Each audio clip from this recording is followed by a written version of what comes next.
नमस्कार दोस्तों, नमः शिवाय जीवन ज्योति चैनल में आप सभी का हार्दिक स्वागत करती हूँ। दोस्तों, आज की वीडियो में आप सभी लोग श्रवण करेंगे हलषष्ठी व्रत की 6 कथाएं एक साथ। इस व्रत में व्रत की पूजा अर्चना करने के बाद 6 कथा सुनने का विधान होता है। 6 कथा का श्रवण करने के बाद ही हमारा व्रत पूर्ण माना जाता है। तो आइए एक ही साथ हम लोग 6 कथाओं का श्रवण करते हैं।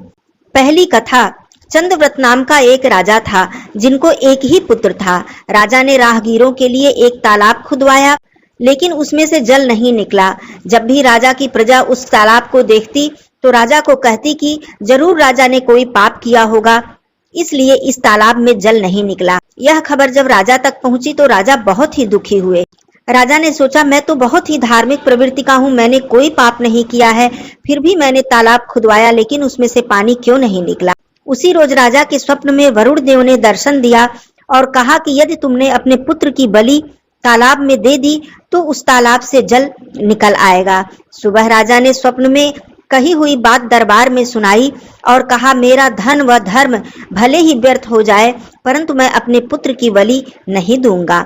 यह बात लोगों से होती हुई राजकुमार तक पहुंची तो वह सोचने लगा कि यदि मेरी बलि से तालाब में पानी आ जाए तो लोगों का भला होगा और मेरे पिता की यश कीर्ति चारों तरफ फैलेगी।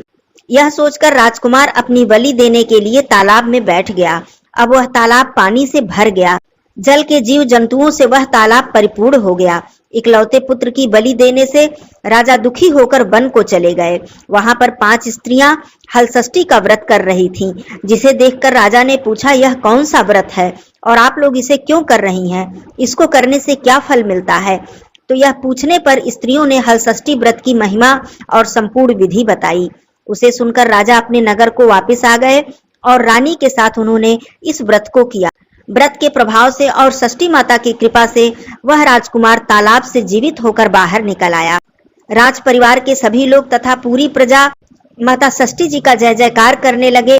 तब से प्रजा के सभी लोग हलषष्ठी व्रत को धारण करने लगे और सारी प्रजा और राज्य सुखपूर्वक निवास करने लगे। दूसरी कथा। एक नगरी में 2 सौतन रहती थी। एक का नाम रेवती था तथा दूसरे का नाम मानवती था। रेवती को कोई भी संतान नहीं थी, जबकि मानवती के 2 पुत्र थे। रेवती अपने सौत के बच्चों को देखकर हमेशा सौतिया डाह से जलती रहती थी। उनके पुत्रों को मारने का जतन ढूंढती रहती थी। एक दिन उन्होंने मानवती को बुलाकर कहा, बहन, आज तुम्हारे मायके से कुछ राहगीर मुझे मिले थे। उन्होंने बताया कि तुम्हारे पिताजी बहुत बीमार हैं, वह तुम्हें देखना चाहते हैं। पिता की बीमारी की बात सुनकर मानवती को बहुत ही दुख हुआ। रेवती कहने लगी कि बहन, तुम शीघ्र अपने पिता से मिलने जाओ, मैं तुम्हारे बच्चों का ध्यान रखूंगी।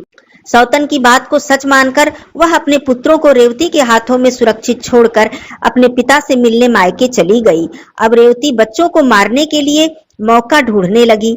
अच्छा मौका देखकर वह दोनों बच्चों को लेकर जंगल में गई और वहां पर मारकर दोनों बच्चों को फेंक दिया। इधर मानवती जब मायके पहुंची तो पिता को स्वस्थ देखकर अपनी पिता से कहने लगी कि मुझे तो बताया गया कि आपकी तबीयत खराब है। तो उसके पिता ने कहा कि बेटी, मैं तो बिल्कुल स्वस्थ हूँ।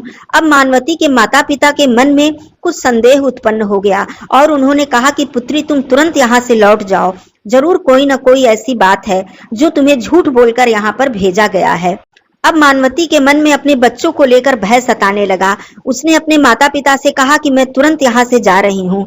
तब उसकी माता ने कहा कि बेटी, आज तो हलषष्ठी माता का व्रत का दिन है, अतः तुम पुत्रों की दीर्घायु की कामना के लिए यह व्रत करके फिर चली जाना। माता की सलाह मानकर मानवती अपने पुत्रों की कल्याण की कामना करते हुए हलषष्ठी माता का व्रत धारण किया और दूसरे दिन अपने घर से जाने के लिए निकली।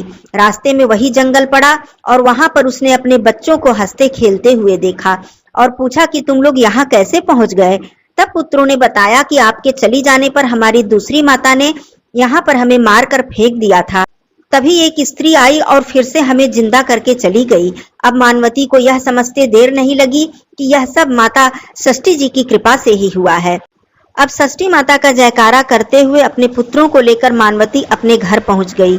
हलषष्ठी माता की यह महिमा जानकर वहां की सभी स्त्रियां हलषष्ठी माता का व्रत करने लगी। तीसरी कथा। एक नगर में एक बनिया अपनी पत्नी के साथ रहता था। दोनों पति पत्नी स्वभाव से बहुत ही अच्छे और संस्कारी थे। बनिया की पत्नी गर्भवती होती तो संतान को जन्म देती, किंतु भाग्यवश उसके संतान कुछ ही दिनों के बाद मृत्यु को प्राप्त हो जाते थे। इस प्रकार एक एक करके उस बनिया की 6 संतान मृत्यु को प्राप्त हो गई। इस कारण वह दोनों बहुत ही दुखी रहने लगे। इस दुख के कारण उन दोनों ने सोचा कि अब हम जीवित नहीं रहेंगे और आत्महत्या करने के उद्देश्य से घर से वन की ओर चले गए। वहां जंगल में उन्हें एक साधु मिले तो साधु महाराज से उन्होंने अपनी सारी व्यथा सुनाई। साधु ने ध्यान लगाकर देखा कि बनिया के संतान कहाँ हैं। साधु ने ध्यान में यम, कुबेर, वरुण, इंद्रादि आदि लोक में ढूंढा, किंतु वहां पर बनिया के बच्चे नहीं दिखे। तो साधु ब्रह्मलोक में गए। वहां साधु ने बनिया के सारे संतान को देखकर उन्हें अपने माता पिता के पास लौटने का आग्रह किया। बच्चों ने वापस लौटने से मना करते हुए कहा, मुनिवर, हम इससे पूर्व कई बार जन्म ले चुके हैं। हम किस किस माता पिता को याद रख के उनके पास जाएं?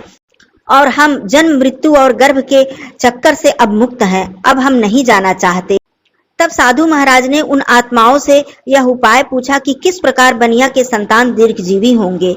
तब उन आत्माओं ने बताया कि यदि बनिया और उनकी पत्नी मिलकर हलषष्ठी माता का व्रत करें, पूजन करें और कथा का श्रवण करें, तब उनके पुत्र दीर्घजीवी होंगे। उन आत्माओं से इस प्रकार का उपाय सुनकर साधु महाराज ध्यान से वापस आए और बनिया से सारी बातें बताई और हलषष्ठी व्रत के कथा और नियम और पूजन की सारी विधि बताई। साधु से इस विधि विधान को सुनकर दोनों पति पत्नी घर को आए और हलषष्ठी व्रत का जब दिन आया तो उन्होंने व्रत रखा, पूजन किया और कथा का श्रवण किया। हलषष्ठी माता की कृपा से बनिया की पत्नी गर्भवती हुई और सुंदर संतान को जन्म दिया। हलषष्ठी माता की कृपा से अब उनके संतान दीर्घ आयु को प्राप्त हुए। बनिया का परिवार प्रसन्नता पूर्वक जीवन यापन करने लगा। चौथी कथा। पूर्व काल में सुभद्र नाम का राजा था, जिनकी रानी का नाम सुवर्णा था। राजा और रानी को एक हस्ती नामक पुत्र था। एक बार राजपुत्र हस्ती धाय माँ के साथ गंगा नदी में स्नान करने गया। बाल स्वभाववश हस्ती जल में खेलने लगा। तभी उसे एक ग्राह ने खींचते हुए जल के अंदर ले गया। इसकी सूचना धाय माँ ने जाकर रानी सुवर्णा को दी। इस पर रानी ने क्रोधवश धाय के पुत्र को धधकते हुए अग्नि में डाल दिया। पुत्र शोक से व्याकुल धाय माँ निर्जन वन में चली गई और वन में एक सुनसान मंदिर के पास रहने लगी। वन में सूखा तृण, धान्य, महुआ इत्यादि जो भी मिलता वह खा लेती और मंदिर में विराजित माता पार्वती जी, भगवान शिव जी की और गणेश जी की पूजा करने लगी। इधर नगर में एक अद्भुत घटना घटित हुई कि धाय माँ का पुत्र अग्नि की भट्टी से जीवित निकल आया और खेलने लगा। यह खबर पूरे नगर में फैलते हुए राजा रानी के पास पहुंची तो उन्होंने इस घटना के विषय में पुरोहितों से पूछा। तभी सौभाग्य से वहां पर दुर्वासा ऋषि आ पहुंचे। राजा और रानी ने ऋषि का पूजन करके धाय के पुत्र के जीवित हो जाने का कारण पूछा तो दुर्वासा ऋषि ने कहा कि राजन, आपके डर से धाय जंगल में एकांत होकर व्रत कर रही है। यह सब उसी व्रत का प्रभाव है। अब राजा और रानी सभी नगर के वासी दुर्वासा ऋषि के साथ उस जंगल में उस धाय के पास गए और उस व्रत के विषय में पूछने लगे। तब धाय ने कहा कि राजन, मैं पुत्र शोक से दुखी होकर यहाँ रहने लगी और यहाँ व्रत ग्रहण करके भगवान शिव पार्वती जी और गणेश जी और स्वामी कार्तिकेय जी का पूजन करके सूखा तृण, धान्य, महुआ आदि खाकर रहने लगी। तब रात को स्वप्न में शिव परिवार ने दर्शन दिया और कहा कि तुम्हारा पुत्र जीवित हो जाएगा। अब रानी ने भी इस व्रत की विधि पूछी तो दुर्वासा जी ने हलषष्ठी व्रत की संपूर्ण विधि बतलाई। राजा और रानी ने हलषष्ठी व्रत को जानकर इस व्रत को धारण किया। व्रत के प्रभाव से राजपुत्र हस्ती ग्राह के चंगुल से छूटकर खेलते हुए नगर में वापस आ गया। अपने पुत्र को पाकर राजा और रानी सुखी हो गए और धाय भी अपने पुत्र के साथ प्रसन्नता पूर्वक जीवन यापन करने लगी। यही बालक आगे चलकर परम प्रतापी राजा हुआ और अपने नाम से हस्तिनापुर नगरी को बसाया। पांचवी कथा। प्राचीन काल में एक ग्वालन थी। उसका प्रसव काल अत्यंत ही निकट था। एक बार वह प्रसव से व्याकुल थी। दूसरी ओर उसका मन दूध दही बेचने में लगा हुआ था। उसने सोचा कि यदि प्रसव हो गया तो मेरा दूध और दही यूं ही पड़ा रह जाएगा और मुझे पैसे भी नहीं मिलेंगे। यह सोचकर दूध और दही का घड़ा सर पर रखकर वह बेचने के लिए चल पड़ी। किंतु कुछ दूर पहुंचने पर उसे असहनीय प्रसव पीड़ा हुई और उसने झरबेरी की ओट में एक बच्चे को जन्म दिया। उस बच्चे को वहीं पर छोड़कर वह पास के गांव में दूध दही बेचने चली गई। संयोग से उस दिन हलषष्ठी का व्रत था। गाय और भैंस के मिश्रित दूध दही को उसने झूठ बोलकर बेच दिया। गांव की स्त्रियों ने भैंस का दूध और दही समझकर उससे वह दूध दही खरीद लिया। उधर झरबेरी के आड़ में जहां उसने अपने बच्चे को छोड़ा था, उसके समीप ही एक किसान खेत में हल चला रहा था।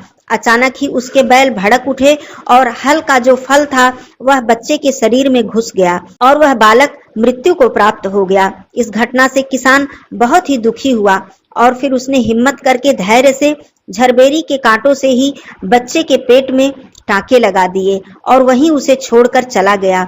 कुछ देर बाद ग्वालिन दूध बेचकर वहां पर जब आई तो बच्चे की ऐसी दशा देखकर उसे समझते हुए देर नहीं लगी कि जो मैंने पाप किया है यह उसकी ही सजा है। मैंने झूठ बोलकर गांव की महिलाओं को गाय का दूध बेच दिया और गाय की स्त्रियों ने वह दूध ले लिया और उनका व्रत खंडित हो गया। यदि मैं ऐसा नहीं करती तो मेरे बच्चे की यह दशा नहीं होती। अब वह इस पश्चाताप को अपने मन में रखकर लौटकर उस गांव में सारी स्त्रियों को सत्यता बता दी और सबसे क्षमा मांगने लगी। गांव की स्त्रियों को दया आ गई और गांव की स्त्रियों ने कहा, हम लोगों ने तुम्हें क्षमा किया, जाओ तुम अपने बालक को देखो कि वह बालक स्वस्थ है या नहीं। सबसे क्षमा मांगते हुए रोते हुए वह स्त्री फिर से अपने बालक के पास पहुंची। उसने देखा कि सभी स्त्रियों के आशीर्वाद से उसका बालक फिर से जीवित हो गया है। फिर से वह अपने बालक को लेकर गांव में पहुंची और सभी के समक्ष कभी भी झूठ न बोलने का प्रण लिया। सभी स्त्रियां उसके बालक को जीवित देखकर बहुत ही प्रसन्न हुईं और हलषष्ठी माता को प्रणाम करके उन्हें धन्यवाद करने लगी। छठवीं कथा। एक बार काशीपुरी में एक देवरानी और जेठानी रहती थी। देवरानी का नाम तारा था और जेठानी का नाम विद्यावती था। दोनों अपने नाम के अनुरूप ही तारा उग्र स्वभाव की तथा विद्यावती अति दयालु थी। एक दिन दोनों ने ही खीर पकाई। खीर को ठंडा करने के लिए दोनों ने आंगन में रख दिया और बातें करते हुए अंदर बैठ गई। तभी दो कुत्ते आए और खीर देखकर खाने लगे। कुत्ते की आवाज सुनकर दोनों देवरानी व जेठानी बाहर आई तो अपनी खीर कुत्तों को खाते हुए देखा। विद्यावती ने अपने खीर को जूठा समझकर बाकी खीर भी कुत्ते के सामने रख दिया, लेकिन तारा ने कुत्ते को एक कमरे में बंद करके खूब मारा। जैसे तैसे वह कुत्ता अपनी जान बचाकर बाहर भागा। दूसरे दिन दोनों कुत्ते आपस में मिले। दोनों ने एक दूसरे का हाल पूछा। इस पर विद्यावती का खीर खाने वाला कुत्ता बोला कि यह स्त्री बहुत ही दयालु थी, मुझे बाकी खीर भी खाने के लिए दे दी। ईश्वर करे कि जब मेरा दूसरा जन्म हो तो मैं उसी की संतान बनूं। परंतु दूसरा कुत्ता कहता है कि मैं भी चाहता हूं कि मैं उसी की संतान बनूं जिससे मैं उससे बदला ले सकूं। उस दिन हलषष्ठी का व्रत था। तारा की मार से बेदम वह कुत्ता मर गया। अगली हलषष्ठी के व्रत के दिन तारा ने एक पुत्र को जन्म दिया। जन्म के बाद वह बालक अगली हलषष्ठी के व्रत के दिन ही मृत्यु को प्राप्त हो गया। इस प्रकार तारा ने एक एक करके 5 पुत्रों को जन्म दिया। उनका पुत्र 1 वर्ष के बाद ही मृत्यु को प्राप्त हो जाता था, जिससे तारा अत्यंत ही दुखी थी और हलषष्ठी माता से प्रार्थना करने लगी कि हे माता, मुझसे क्या अपराध हुआ है। तब उसी रात में सपने में तारा ने उसी कुत्ते को देखा जिसे उसने बहुत मारा था। कुत्ते ने सपने में तारा से कहा कि मैं तुमसे बदला लेने के लिए तुम्हारे पुत्र रूप में आता हूँ और मरकर तुम्हें आघात पहुंचाता हूँ। तब तारा ने हाथ जोड़कर अपने सभी अपराधों के लिए क्षमा मांगा। तब उस कुत्ते ने कहा कि तुम हलषष्ठी का व्रत करती रहो, जिससे तुम्हें दीर्घजीवी पुत्र की प्राप्ति होगी। सपने में कही बातों को सुनकर तारा ने जब अगली बार हलषष्ठी व्रत को किया तो हलषष्ठी माता से आशीर्वाद मांगा और अपने अपराध के लिए क्षमा मांगा।